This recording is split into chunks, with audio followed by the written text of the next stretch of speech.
सरकार की बदनीयत की हार हुई है और परसिमन बिल पास नहीं हो पाया है। संसद में हार का सीधा मतलब ये होता है कि सरकार अब जनता की इच्छा का प्रतिनिधित्व नहीं करती है। ऐसे में उसे बने रहने का कोई हक नहीं है और विपक्ष की सही मायनों में अब देश की इच्छा का प्रतिनिधित्व कर रहा है। भाजपाई नकारात्मक राजनीति का आधार हमेशा से दरारवादी रहा है। मतलब भाजपा वाले पहले लोगों के बीच अविश्वास पैदा करते हैं, फिर इन लोगों को बांटकर छोटे गुटों में बांट देते हैं, फिर दोनों को एक दूसरे के खिलाफ लड़ाने के लिए मनमाने कारण बताते हैं, फिर एक दूसरे का डर दिखाते हैं। तुम खतरे में हो इसलिए अकेले कुछ नहीं कर सकते, तुम हमारे साथ आ जाओ। इससे समाज में विभाजन विखंडन हो जाता है और डरकर एक गुट इनका वोटर बन जाता है। इस तरह ये अपना उल्लू सीधा कर लेते हैं। इसका सीधा मतलब ये हुआ कि भाजपाई सत्ता पाने और सरकार बचाने के लिए कोई भी साजिश कर सकते हैं और करते भी हैं और कितना भी नीचे गिर सकते हैं। भाजपाई का CMF फार्मूला, भाजपाइयों का CMF फार्मूला क्रिएट मिसट्रस्ट और फियर अब पिट चुका है। भाजपाइयों का समाज के बीच भय और अविश्वास पैदा करने का सामाजिक षड्यंत्र अब और नहीं चलेगा।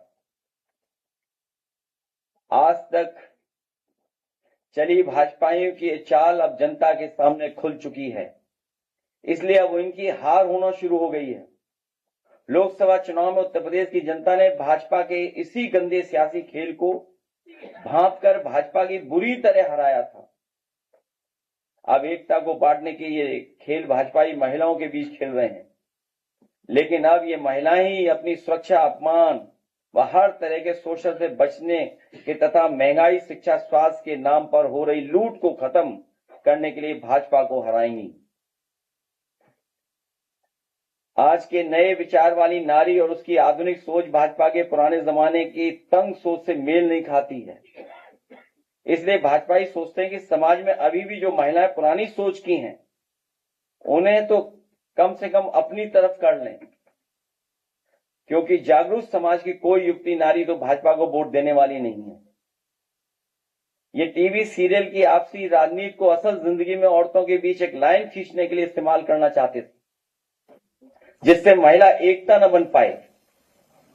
ये भी संकीर्ण सोच और तंग नजरिया वाले उन भाजपाई और उनके संगी साथियों की गहरी चाल थी, जिनकी महिलाओं के बारे में सोच सामंती है। मतलब जो पुरुषों की सत्ता में विश्वास रखते हैं और इस बात में भी कि नारी को कमजोर रखो, नारी को अधिकार मत दो, उसे न निर्णय की स्वतंत्रता दो, न सोच विचार की, न घूमने फिरने की, न पहनावे की, जिसका उदाहरण इनके दकियानूसी, पुरातनपंथी, रूढ़िवादी, रंगे पुते लोगों के उन विरोध और प्रदर्शन में दिखता है, जो अक्सर मुंह छिपाकर, हाथों में डंडे लेकर के स्कूल कॉलेजों में, सार्वजनिक स्थलों में, पार्क में, रेस्टोरेंट में और यहां तक कि लोगों के घरों में अपनी कुछ तथाकथित प्रथाओं को बचाने के लिए हिंसक हो जाते हैं। और जब इनका विरोध होता है तो ये तुरंत तितर बितर होकर भूमिगत हो जाते हैं। जनता के बढ़ते विरोध और आक्रोश से ध्यान हटाने के लिए साजिशन लाए गए तथाकथित महिला आरक्षण बिल की हार भाजपा की हार है। ये भाजपा की बदनीयत की भी हार है। भाजपा का हर प्रयास, हर बिल या तो कुछ लोगों को फायदा पहुंचाने के लिए होता है या समाज को बांटने का छल छलावा होता है। इस बार भाजपा इस बिल के माध्यम से महिलाओं की एकता में दरार डालकर उनको ठगना चाहती थी, लेकिन विपक्ष की एकता ने भाजपाई मंसूबों को धूल चटा दी। ये भाजपा के खिलाफ देश की सक्रिय हो चुकी जन चेतना की जीत है, जिसका प्रतिनिधित्व देश का विपक्ष कर रहा है तथा कथित महिला आरक्षण बिल के बहाने भाजपा नारी को नारा बनाने की कोशिश कर रही थी, क्योंकि महिला असुरक्षा, महिलाओं के खिलाफ बेतहाशा बढ़ती हिंसा व अपराध, महंगाई, बेरोजगारी, बेकारी, बीमारी और शिक्षा की वजह से नारी भाजपा से किनारा कर चुकी है। नारी स्वतंत्रता के विरुद्ध भाजपाई और उनके संगी साथियों की रूढ़िवादी संकीर्ण सोच और तंग नजरिया नए जमाने की नारी शक्ति को स्वीकार नहीं है। परसीमन के नाम पर यह बिल भी रूप बदलकर नारी के अधिकार का हरण करने आया था। इस बिल को लेकर हमारे सवाल और शंका हमारा विरोध नहीं, बल्कि ये तो नारी के अधिकारों को बचाने की वो सकारात्मक लक्ष्मण रेखा है जो नारी के सशक्तिकरण के लिए संसद में संयुक्त विपक्ष द्वारा खींची गई। तथा कथित महिला आरक्षण परसीमन बिल पिछड़े, दलित, आदिवासी, अल्पसंख्यक मतलब लगभग 95% पीडीए समाज की सभी महिलाओं के खिलाफ था, क्योंकि इससे महिलाओं के बीच विभाजन करने की साजिश की जा रही थी। ये महिला को अधिकार देने की नहीं, बल्कि आज उनकी शक्ति को बांटकर बेहद कमजोर करने का व कल को उनके हक को छीनने की छद्म योजना थी। भाजपा के वैचारिक पूर्वजों ने आजादी से पहले देश को बांटने में अपनी भूमिका निभाई और फिर उनके संगी साथियों ने आजादी के बाद भी नफरत के नाम पर समाज के भाईचारे, अमन चैन को बांटने की कुटिल करतूत जारी रखी और ये अभी नकारात्मक लोग अपनी नारी विरोधी सामंती सोच के कारण देश की आधी आबादी मतलब महिलाओं की ताकत बांटने और हमेशा के लिए दबाए रखने का शरण कर रहे थे, जिससे कि आज की जागरूक नारी की विरोध की क्षमता बढ़ जाए, घट जाए, मिट जाए। ये बिल नहीं था, भाजपा की दरारवादी राजनीति का काला दस्तावेज था। जिन्होंने नारी को अपने संगठनों में मान सम्मान नहीं दिया, वो राजनीति में क्या स्थान देंगे। अगर पिछड़ों की आबादी कम से कम केवल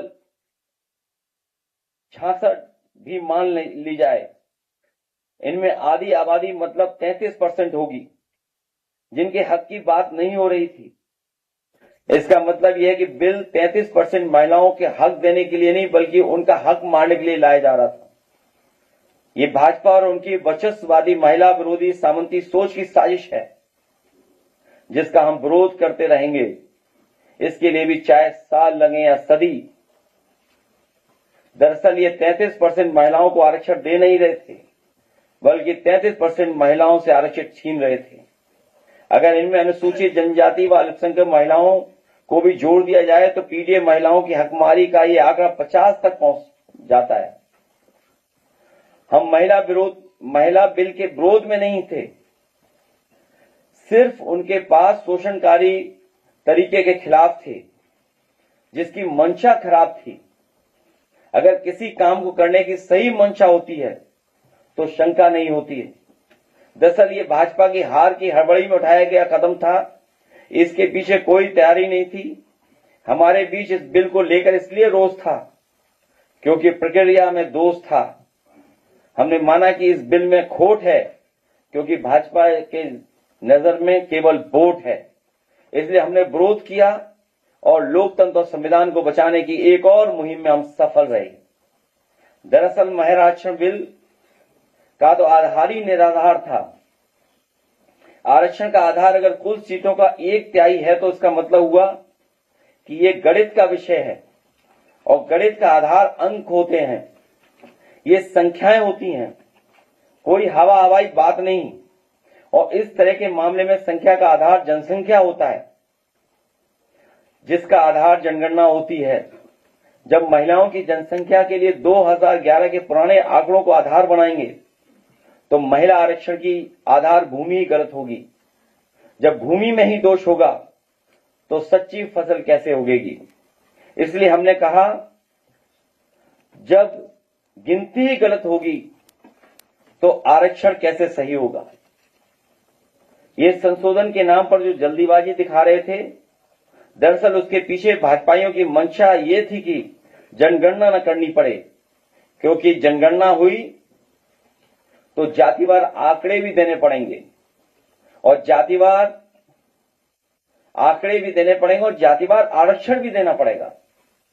ये भाजपा का एक बहुत बड़ा षड्यंत्र था, जिसमें जनगणना आधारित प्रसीमन को नकार कर पिछड़ी दलित, अल्पसंख्यक व आदिवासी महिलाओं का अधिकार लूटे जाने की गुप्त योजना थी।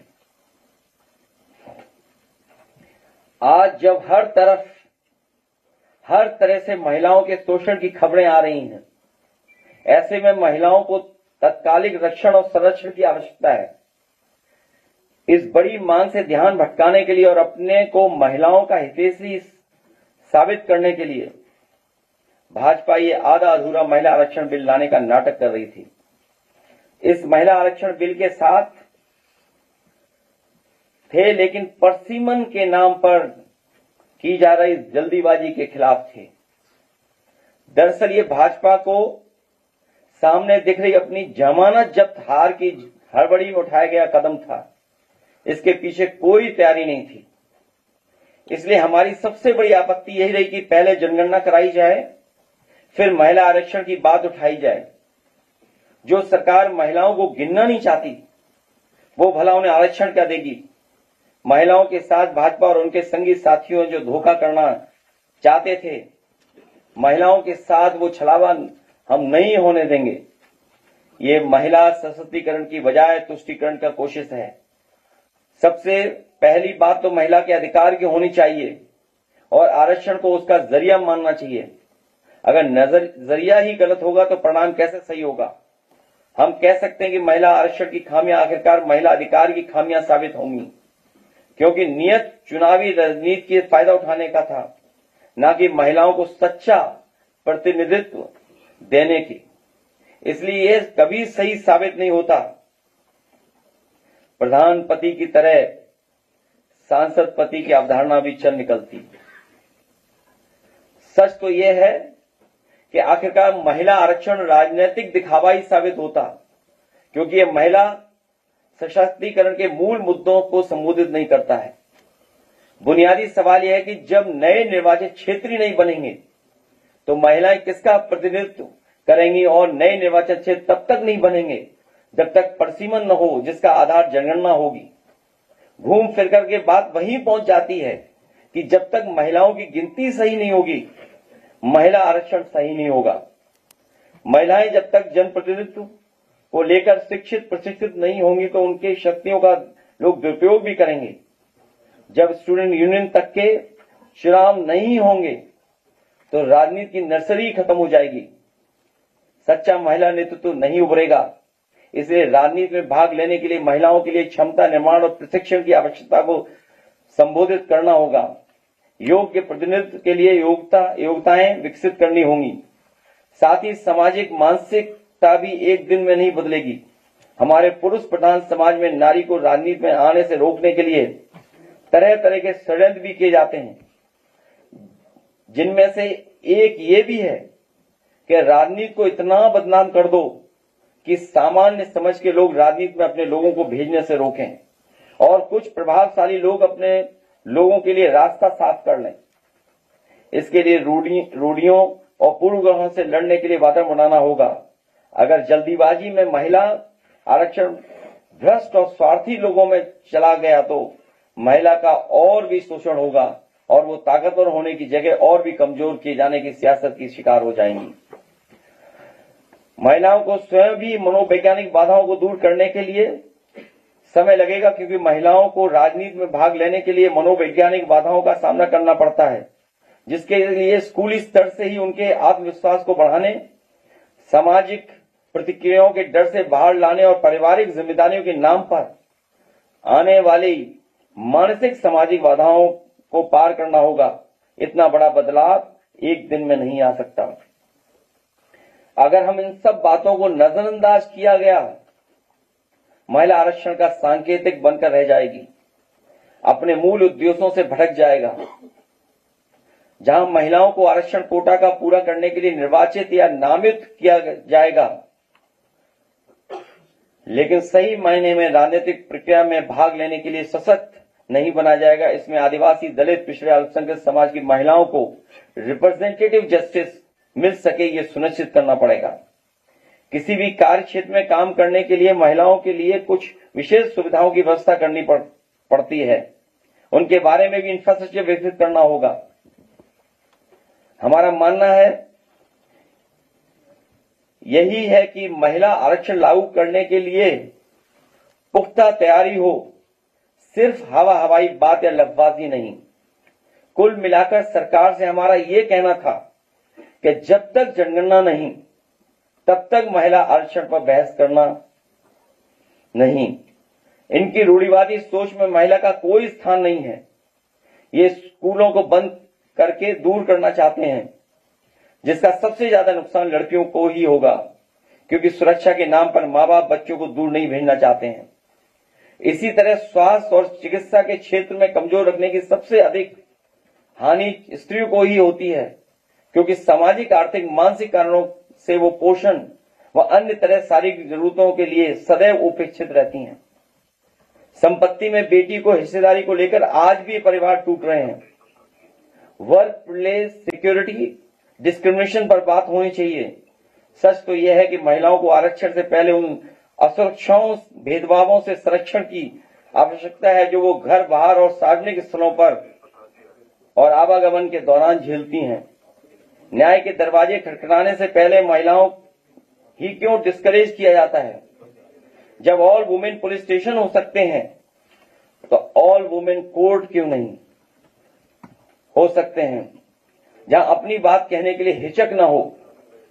आज इंडिया की एकजुटता ने साबित कर दिया है कि नैतिक रूप से भाजपा ने सरकार में बने रहने का आधार खो दिया है, क्योंकि संसद में जो सरकार हार जाती है वो बाहर जाती है। ये जनता की जीत है, इसलिए पूरे देश में सालों बाद हर्षोल्लास का वातावरण बना है, क्योंकि जनता को विश्वास हो गया है कि बुरे दिन जाने वाले हैं। बहुत बहुत धन्यवाद आपका।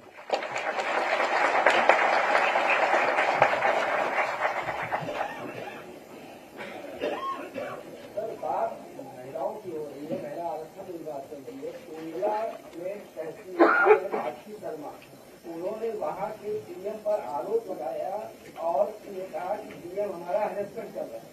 आज भी खबर आई है कि सरकार ने महिला तहसीलदार पर ही कार्रवाई करते हुए उसे लखनऊ में अटैक कर दिया। कैसे देखेंगे? रात को जब हमें और आपको ये सूचना मिली कि कोई बहुत बड़ा अनाउंसमेंट होने जा रहा है, हमें लगा कि संबोधन में किसी महिला प्रधानमंत्री का नाम आएगा,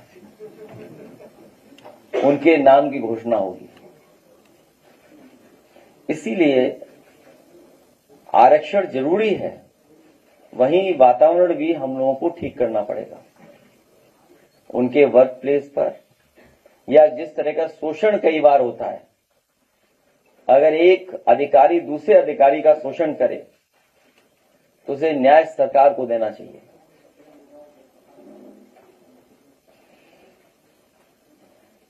मैं आज फिर परशुराम जयंती पे बधाई देता हूं, सभी त्योहारों पे बधाई देता हूं, और एक बार फिर परशुराम जयंती पर सरकार बनने पर छुट्टी होगी। उस छुट्टी को बहाल करने का काम करेंगे।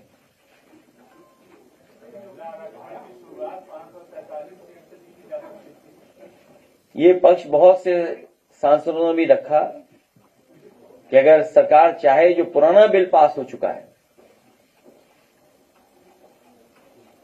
उसी में, या फिर जो आज एट प्रेजेंट स्ट्रेंथ है हाउस में, इसी पे भी लागू कर दें। लेकिन उन्हें आरक्षण नहीं, नारी को नारा बनाना था और उसके सहारे हमें, आपको और पीडीएस समाज को धोखा देना था।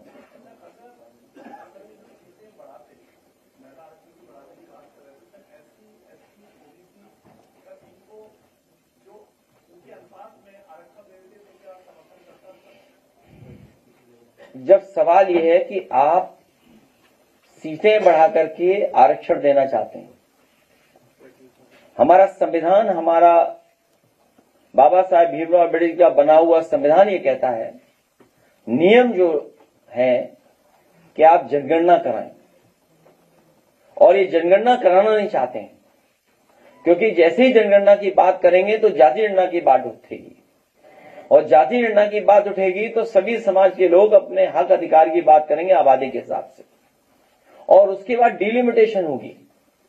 तो ये सभी प्रोसीजर्स को, सभी नियमों को बाईपास क्यों कर रहे थे ये लोग, और फिर इतने वर्षों से किसका इंतजार कर रहे थे? इसलिए बहुत सोची समझी रणनीति थी इनके संगी साथियों की, इनके खुफिया लोगों की, इनकी गुप्त योजना थी कि किसी भी तरीके से पीडीएस समाज को और जो नारी शक्ति है उसको तोड़ दें। अभी जो प्रेस कॉन्फ्रेंस हो रही थी हमारे प्रदेश के मुखिया, मैं चाहूंगा, बड़ी मुश्किल से उनका पुराना वीडियो हमें मिला है।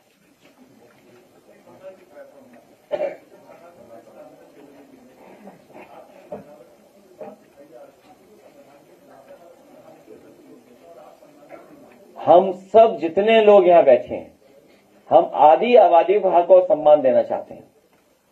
तो आधी आबादी में गिनती किस किस की होगी और किसकी नहीं होगी, ये कौन तय करेगा?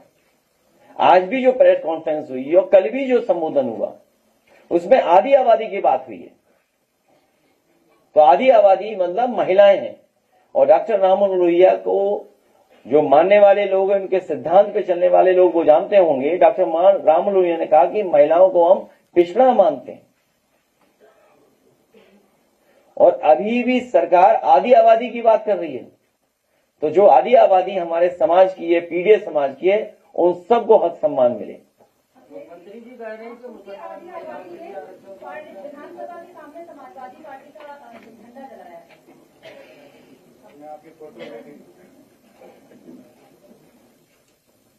उस पर मैं बहुत ज्यादा कुछ नहीं कहना चाहता हूं, लेकिन हम और आप सब लोग जानते हैं कि रंग जो होता है वो किसी न किसी धर्म से जुड़ा रहता है, या हर धर्म का कोई न कोई रंग होता है। समाजवादियों का रंग जो लाल है, लाल क्रांति का रंग तो है ही है, ये हमारी देवियों का भी रंग है, उनके पहनावे का भी रंग है, हनुमान जी का भी रंग है। नए जोड़े जब बनते हैं तो चूड़ियों का भी रंग लाल होता है, हमारी देवी के चुनरी का भी रंग लाल होता है। तो इसलिए किसी के भी इमोशन को हर्ट नहीं करना चाहिए।